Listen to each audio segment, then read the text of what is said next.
So, Krautrock records. My favorite Krautrock records from my collection. And you have to bear that in mind. There are a lot of Krautrock records that I don't have. So please comment the Krautrock records that you think I need in my collection that I miss.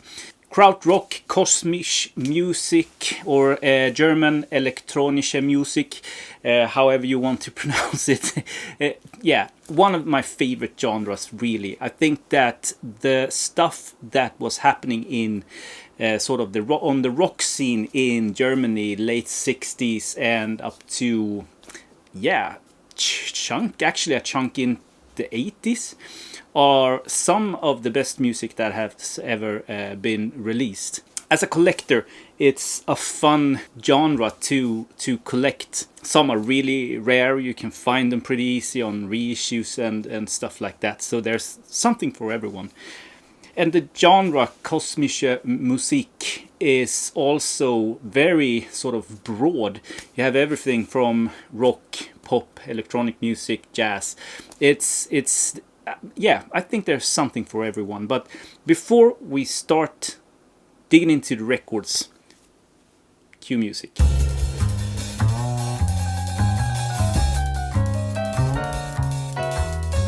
So I'm going to start off with a bang. This is one of my favorite records when it comes to Krautrock, and also the Vertigo Swirl label. This swirl was actually only originally released in Germany. I think at least this is the debut record from Agitation Free, 1972, I think, or 3.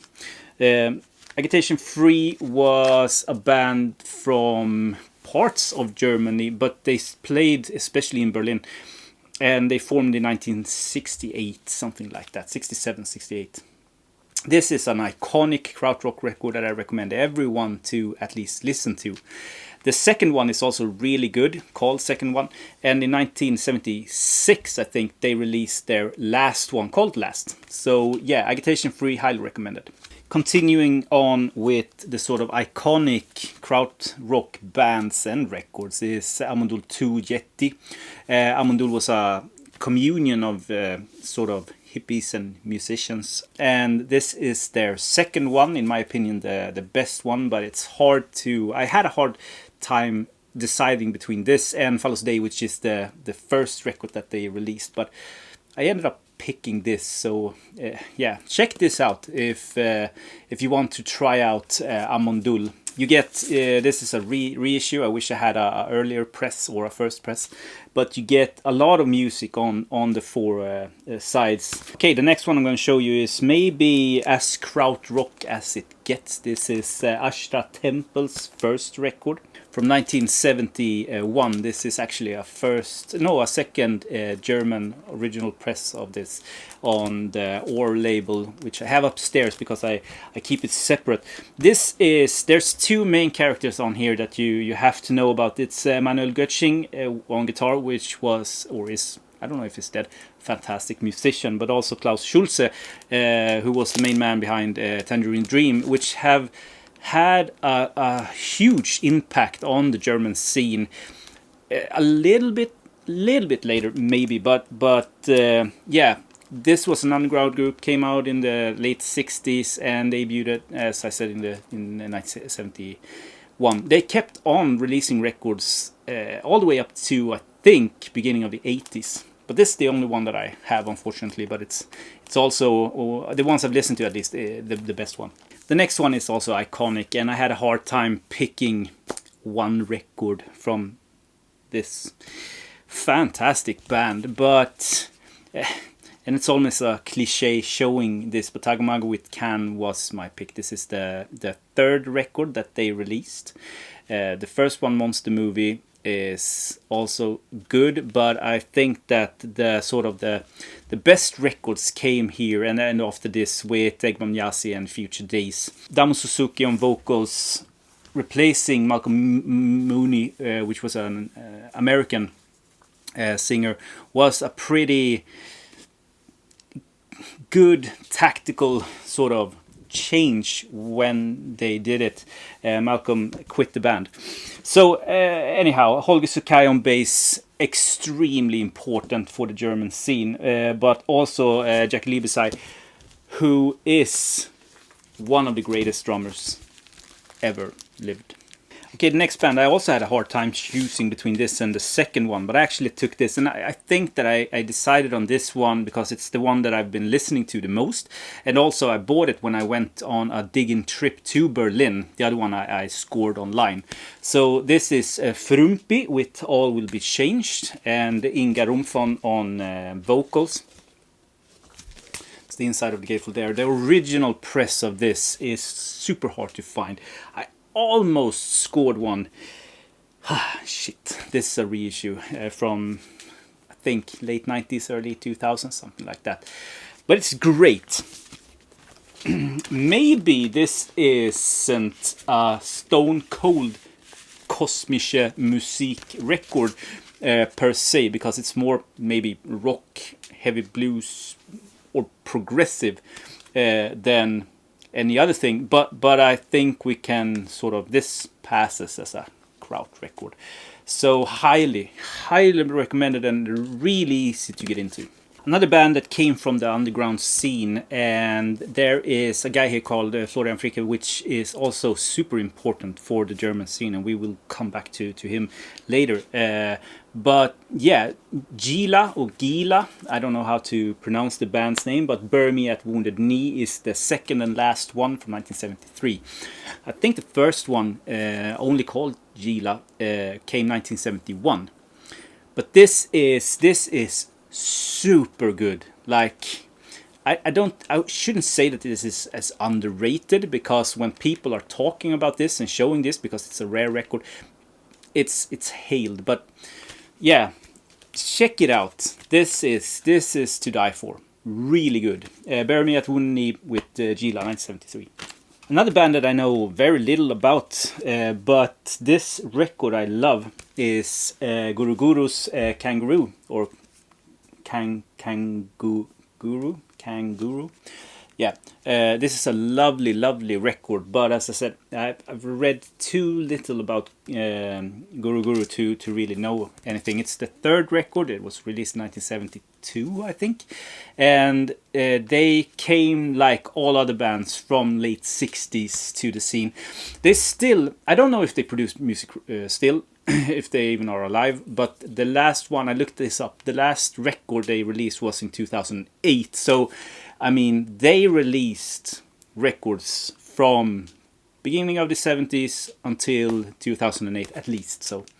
So yeah, cool band, awesome record, highly recommend. Again, I don't know if this really sort of deserves, but it's not a cosmic record per se. It's more of a folk record with psychedelic sort of leanings and tendencies. But Hölderling was a family band to start with, from the late 60s, and they released records throughout the entire 70s. This is Hölderlins Traum, which means Hölderlins Dream, and it's the debut record. Fantastic, very sort of folky, and they started out playing sort of covers of Fairport Convention, stuff like that. So you know a little bit what you can expect. Now this is when they recorded this is a little bit more psychedelic than that. So don't be scared. It's on the Pilz label, also a fantastic label from the sort of the kraut era, which released a lot of great records. Next one I'm going to show you really quick. It's Lucifer's Friend, which I think is a fantastic record, but it's more of a heavy rock record than anything else. And it's a little bit of cheating, because I think that two of the members were American, but they came from the sort of the Berlin, I think, or they formed there. Yeah, but when people are talking about krautrock, they often talk about Lucifer's Friend. I've listened to the other records. I think that this is the best by far. The other ones are okay. Okay, so the next one is a little bit cheating too, because I think that the two main men here are English, but it's a krautrock record. It's definitely spacey, so it's a more cosmic than Lucifer's Friend, at least. And it's also one of my favorite records, not only in the kraut sort of genre, but of all times. This is a masterpiece of a record, and it's so evil. It's like listening to the devil himself. This is Message from Books and Dreams, their second release on Bellaphon, which is a really cool record label to hunt for. It's a little bit of a hit and miss, but check it out. Now, Books and Dreams, this is the second one. The first one I wish I had, but it's hard to get a hold of. And it's not nearly as good as this, but it's still good. This is a masterpiece. The third one isn't even close. Doesn't even come close to the first two, in my opinion. But then again, this is a 10 out of 10. There's not a bad second on this one. And do yourself a favor, check it out. It sounds just like this. Just like the record sleeve. This is how it sounds. Fantastic. Okay, the next one is a reissue actually of a private pressed super rarity that goes for $2,000. This is Necronomicon with Tips zum Selbstmord, which is, I mean, Necronomicon, they took that name from H.P. Lovecraft's novel, I think. Novel Necronomicon, or is it the artifact, the Necronomicon, in H.P. Lovecraft's book? Never mind. Tips zum Selbstmord. It means tips on how to commit suicide. It's a dark record.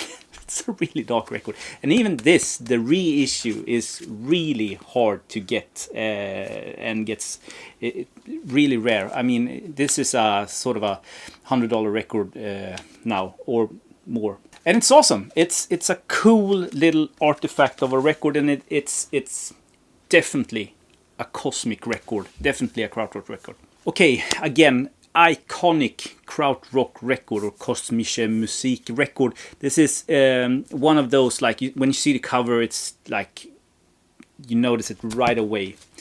And unfortunately, the only Neu record that I have in my collection, they released like 3 records, and this is Neu 75, released in 1975, which is the last one. But it's still a masterpiece. Or still a masterpiece. It is a masterpiece, but I haven't heard that much of the other 2, so I can't really comment on that. I wish I had them, and one day I will. This is an important band. They had very little success when they came out in the beginning of the 70s, but Michael Reuter and Klaus Dinger is 2 profiles that, if you read about krautrock, their name appears all the time. And this is also produced by Connie Plank, which is one of, if not the most important producers of from the krautrock scene. He also produced a bunch of other records. One of them is Ashra Temple that I showed you before. Neu 75, highly recommended. So we talked about Florian Fricke before, when I talked about Gila, Bury Me at One Knee.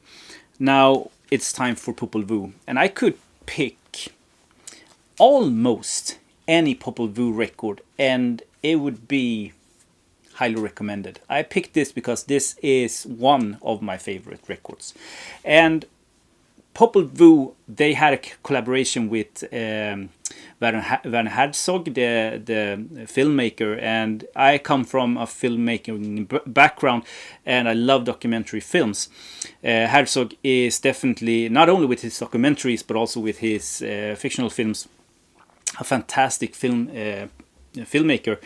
And he uses Popol Vuh's music perfectly. So the soundtracks of Aguirre and Nosferatu, Cobra Verde, fantastic music from a fantastic band. Popol Vuh, this is almost spiritual music. It's minimalistic. It takes its time. It's not radio friendly. There's no hits, no sort of singles on this one. It's just beautiful sound all the way through. And Hosiana Mantra from 73 or 72 is one of them. Fantastic. When I started to really get into krautrock, music and this record came up, I didn't think it was true. I think that I thought that someone was pulling my leg, and I could never imagine that Scorpions, yes, that Scorpions, Wind of Change Scorpions, had made a krautrock record, but they did. 1972. They started as early as 1965 on creating sort of or playing music. This is the debut record that they released on I think the Brain label in 1972. Lonesome Crow, fantastic record. Now it's a little bit on the progressive side, but it's still a cosmic record. If you take the next record, it's a hard rock record, maybe a pinch of progressive music in there, and the rest is just like heavy metal and metal, in my opinion at least. But this is a krautrock record. This is fantastic. Lonesome Crow, check it out. This is so far from Wind of Change that you could ever come. Yeah, and we talked about Klaus Schulze and Tangerine Dream before, and this is, in my opinion, the best one by Tangerine Dream. But they released so many records and with so much quality.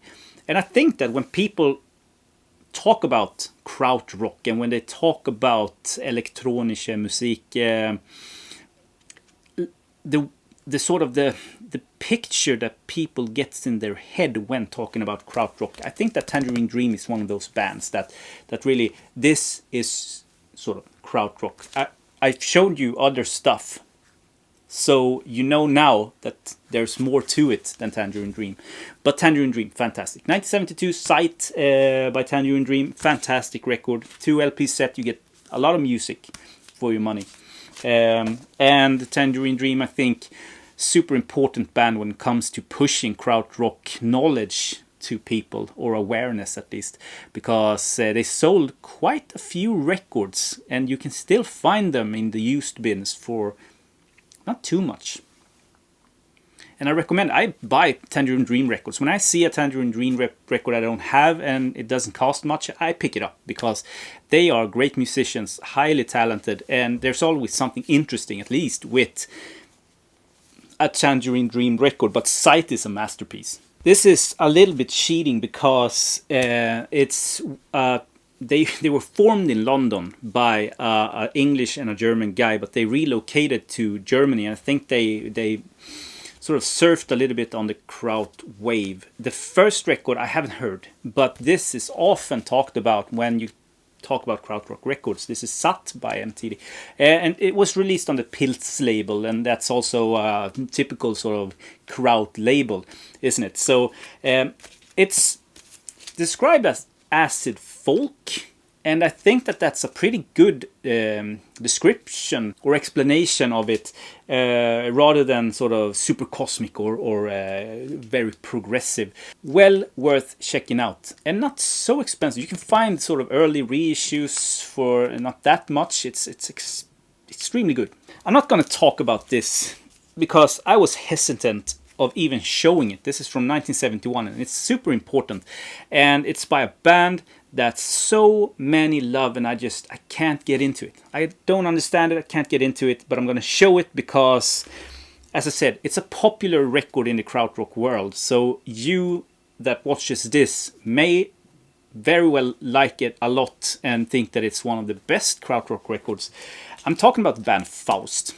I've listened to one Faust record that I really like, which is So Far, but I had that and I had to trade it to get one of my Holy Grails, so I don't have it anymore. I'm going to buy that one when I see it. This is, I think, the first one, and has some sort of Sea Rocks cover and just plain see-through vinyl. It's the cover is awesome, but it stops there. For me, it stops there. I've listened to this many times, can't get into it. And last but not least, I have so little, I'm ashamed, I have so little Kraftwerk, and I want to show a Kraftwerk record because they are important, obviously, for the German scene of elektronisch music. So I show you the Man Machine. This is an awesome record, but Autobahn, for example, or the first 2 records that they released, is records that I'm still looking for. I'm hunting for those records, the early craft work records, but it's so hard to find, and every time it's out there they get scooped up. So I have a handful of sort of the 80s stuff, but yeah, Kraftwerk obviously very important, fantastic band. So yeah, that's it. That's my top picks of the Krautrock records in my collection. Please comment if you miss something, or you have sort of a recommendation for me when it comes to other Krautrock records. I have more Krautrock, but these were the ones that I picked. So if you recommend something that I already have, we can have a discussion why it wasn't on the list. So until next time, have a great day, everyone. Bye.